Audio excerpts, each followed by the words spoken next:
In 2008, I made my first social media account on Facebook. This was followed by Twitter in 2009, Instagram in 2013, and YouTube as well. Just like a lot of people, I was completely hooked, checking my accounts multiple times a day and even creating my content as well. Over time, I noticed it was starting to distract me a lot, and even worse, it made me compare myself with other people more and more. I never thought the negative effects of social media were having a big impact on me until I watched an important eye-opening TED Talk that I've also linked down below. So what happens when you do a social media detox? I tried it for 6 weeks and I'm sharing what I experienced in this video. To see more of my videos in the future, make sure to subscribe and hit the bell icon for notifications. You can also find more of my videos and playlists linked below. Hi, welcome back to my channel. In case you are new here, my name is Ivana. In general, I make videos about travel, food, India and Netherlands, but also sometimes these kind of videos where I want to share a personal experience if I feel that it has the potential to make somebody else's life better as well. I didn't completely quit social media, and I don't want this video to be one of those I hate social media type of videos. Social media has done a lot of good in the world, but just with every good thing, I do feel too much of a good thing can be a very bad thing. I didn't quit social media overnight. It happened very gradually, starting from me hiding Facebook on my phone, hiding Instagram on my phone, using WhatsApp to reach the people who I really want to connect with instead of just sending messages on Facebook. After learning more and more about how too much social media can influence your life in a very negative way, I actually decided to take the most recent step and start posting a lot less on Instagram. I used to post every single day. Now I post once, maybe twice a week. Observing myself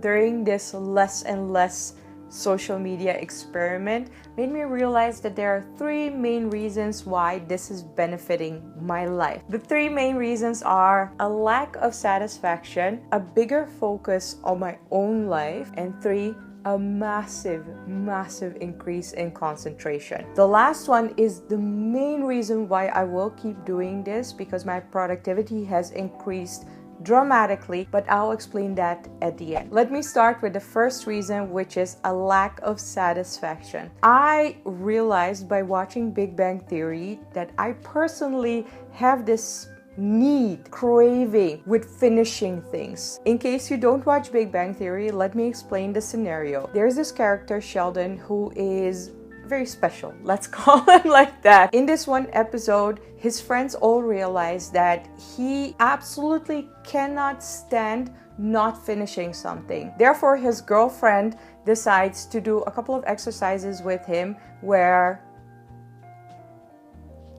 not finishing a sentence is one of those exercises. But they also, for instance, bake half a cake, solved half of a puzzle. You get the scene, right? He pretends that he's completely okay with it and cured from this obsession to finish things, but things turn out differently at the end of the episode. I was never very much aware that I have this need, but I do have it. Whenever I start a task, I am absolutely obsessed with finishing it. No matter how long it takes me, no matter what it takes, I like finishing things. This satisfactory feeling of finishing something never comes with social media. I can keep scrolling through Facebook endlessly. I can do the same with Twitter. I can do the same with Instagram. It is absolutely horrifying because every time I close the app when I really need to, it just makes me feel bad every single time. It doesn't matter if I start a timer, because then you would think that satisfactory feeling would come. I completed 10 minutes on Instagram. Good for me. No, it doesn't come because I know that there is no end to the content. Unfortunately, during my social media detox, I discovered that I felt this even more because the contrast between not having that feeling or diving into Instagram or diving into Facebook and then resurfacing from that experience with that extremely unsatisfactory feeling of not having finished anything, it just made me realize more and more that I can't deal with this. But maybe that is a very personal thing. I did notice that I don't have this feeling on YouTube, even though, like everybody, I have my phases of endlessly clicking on new videos. But somehow a video having a beginning and an end and a certain topic that I really like gives me a very satisfactory feeling. The second reason, more and more research is conducted into the effects of social media on people's self-esteem. More and more influencers are speaking about the negative effects of social media on their life. I genuinely didn't think it had that negative effect on me and my self-esteem until I actually started using social media less and less and realized that it's really bad.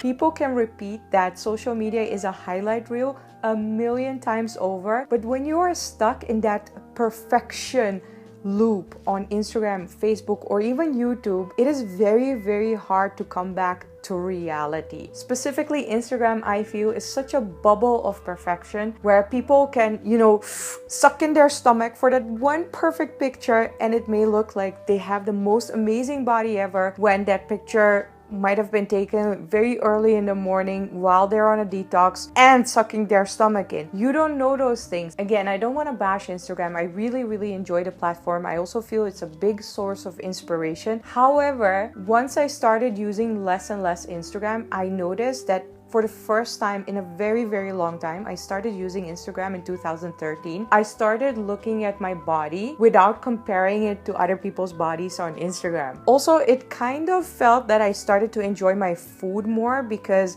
I could actually start eating it hot without, looking for the perfect light, the perfect composition to first take an Instagram picture. I started enjoying shopping for groceries a lot more because I didn't feel like I constantly needed to share the most amazing things that I found in the supermarket. Even though I love sharing that, too much of a good thing is a bad thing. It just ruins your experience when it's all out there and it's not your own thing anymore. Just recently, I started watching this Bollywood talk show a lot more. It's called Coffee with Karan. There was this Bollywood celebrity called Gradual who I think nailed it when it comes down the feeling that I get from Instagram. She was saying it in a different context where celebrities, if they're not friends, they're immediately considered enemies of each other. When I applied this to Instagram, I constantly felt that if I wasn't as successful as influencer XYZ, I was a complete failure. That extremist thinking, I don't know where it comes from. I haven't had it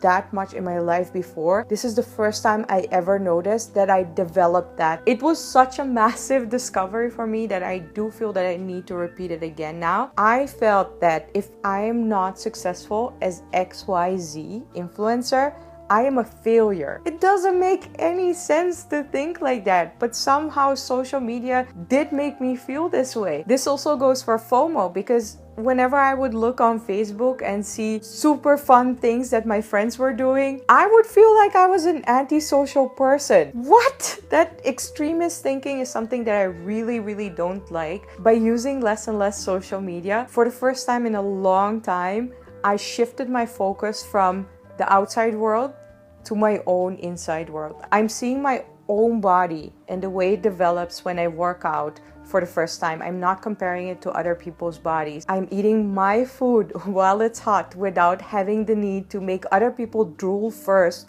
over my food before I eat it. I go to events whenever I feel like it, and I don't feel bad when I stay at home when everybody else is at a festival. It made me realize so much more how much I actually really like my life and the way I do things in my own way. Moving on to the third reason, because that is a very practical reason and 100% the main reason why I will keep using less and less social media. The first two I know might come off very personal or maybe even emotional. The third reason is extremely practical. After you finish this video, there's a TED Talk I linked down in the description below that made me realize what the core problem is that I have with using too much social media. By using less and less social media, I noticed that my ability to concentrate on a task that was in front of me increased dramatically. Before I did this, I was absolutely addicted to Instagram. So I would check my Instagram every 10 minutes, every 30 minutes. This while I was, for instance, editing a video. In order to edit a video, I need to get into a creative flow, and it takes me at least an hour to do good work on a video. While doing the task that I was actually supposed to do, I would constantly get distracted by this need to check Instagram, to check Facebook, losing so much time, and at the same time losing my focus on the task at hand, which means it would also take me longer to start up and get into the creative flow again, which means everything took at least 3 to 5 times longer to finish. What I also noticed was the absurd level of which I was overstimulated by social media, making it harder for me to even focus on things while I was not on social media. Before I started this less and less social media experiment, I noticed that I could read max 20 pages of a book within 1 hour or 10 pages within 30 minutes. Now, after I would say a month or 6 weeks of using less and less social media, I am reading 10 pages within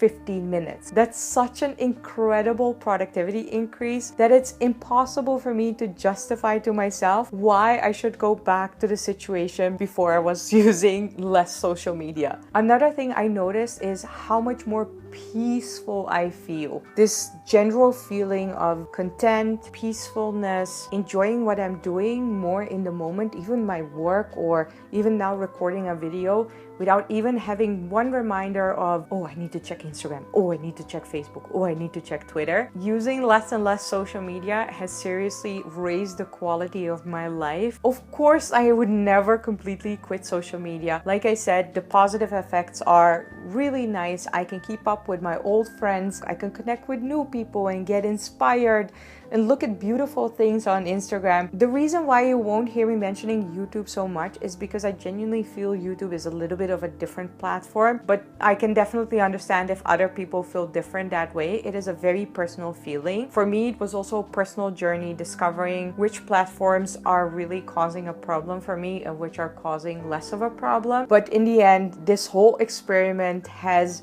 made me such a more happier and content person. Therefore, I wanted to share my experiences with you. If you've been thinking about a social media detox, just realize you can completely do it in your own way. You don't have to completely quit all social media. You can just start with one platform. Maybe you can set a day for yourself in a week when you use those social media platforms, because there are still 6 other days left when you won't be using them. There are no rules for this, even though some people really like to think in extremes. You can do it completely in your own way and experience the effects on your own life. I hope this video was helpful. That's the main reason why I made it. If it was, make sure to put a thumbs up. If you would like to see more of my videos in the future, make sure to click the subscribe button. Also click the little bell icon to get the notifications whenever I post a new video. Gosh, if you don't want the distractions, don't click the notifications. That's fine too. Thank you so much for watching, and I will see you next time. Bye.